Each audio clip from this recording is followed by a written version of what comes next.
राम लगी है पहुना और कने यहाँ सब ताली के साथ दबे तो और नीक लागते कि सिया जी बहनिया हमारी हो राम लगी है पहुने माँ। सिया जी बहनिया हमारे हो राम लगी है पहुने माँ। राम लगी है पहुने, राम लगी है पहुने, राम लगी है पहुन माँ। सिया जी बहनिया हमारे हो राम लगी है पहुन माँ। सिया जी बहनिया हमारी हो राम लगी है पहुन माँ।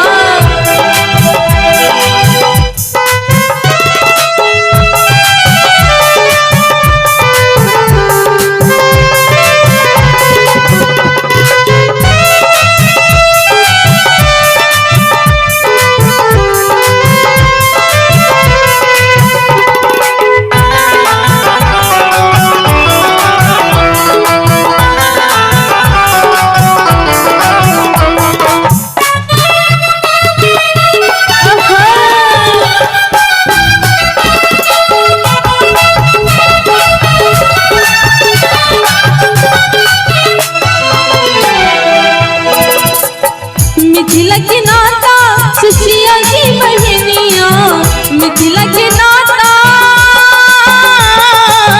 मिथिला के नाता सिया जी बहनिया, सिया जी के नाता से राम जी पहुन माँ। और देखियो कह रहा जतिन कि मिथिला के नाता से सिया जी बहनिया, सिया जी के नाता श्री राम जी पहुन माँ। और आई मिथिला के जते छी तो एक बार ताली बजा दे। मिथिला के जते छी जी ई सबटा मिथिले वासी छथिन। अहाँ के बुझाइए जो अमेरिका लंदन से आयल छै सब नहीं होता है ना कहले जते गोटा ताली बजेथिन बुझबे। हां सब उठाई दियो, हाथ उठा दियो एक बार जे सब मिथिला वासी छी। नगरिया निहाल हो राम लगी है पहुन माँ। मिथिला नगरिया निहाल हो राम लगी है पहुन माँ। राम लगी है पहुन, राम लगी है पहुन, राम लगी है पहुन माँ। सिया जी बहनिया हमारी हो राम लगी है पहुन माँ। सिया जी बहनिया हमारी हो राम लगी है पहुन माँ।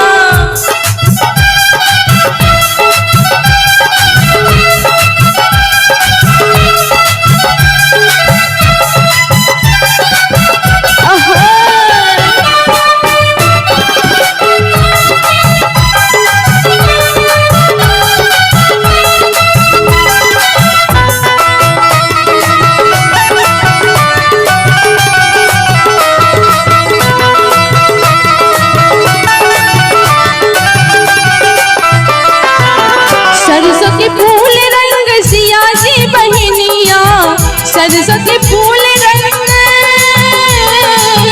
सरसों के फूल रंग सिया जी बहनिया, तीसी के फूल रंग राम जी पहुन माँ। और देखियो यह गीत में दोनों गोटा के दोनों चीज से वर्णन कल गल छन तो कहे छथिन दोनों के जोड़ी कमाल हो राम लगी है पहुन माँ। दोनों के जोड़ी कमाल हो राम लगी है पहुन माँ।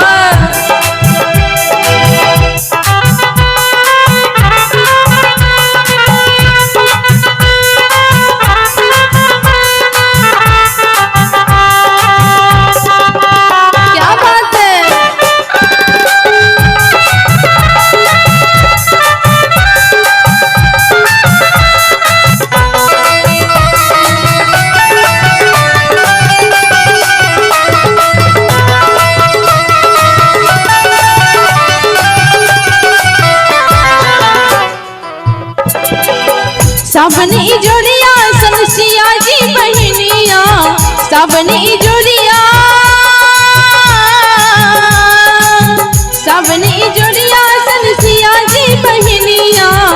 यादव अनहरिया सन राम जी पहुन माँ अंगना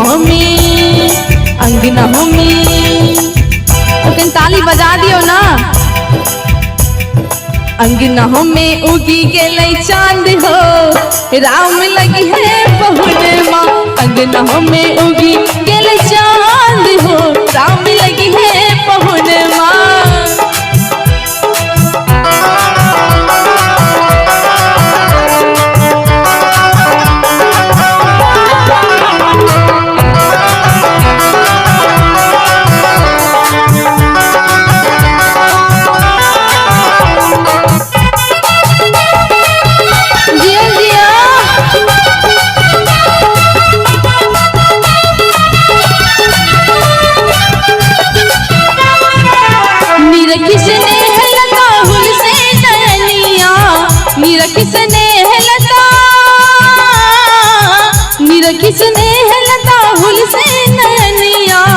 श्यामला सूरतिया पे मंद मुस्कनिया हर केला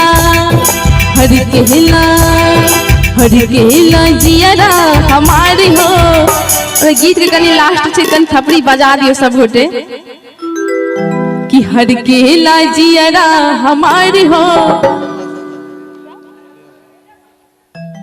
राम लगी है पहुन माँ हर केला जियरा हमारी हो राम लगी है पहुन माँ सिया जी बहनिया हमारी हो राम लगी है पहुन माँ सिया जी बहनिया हमारी।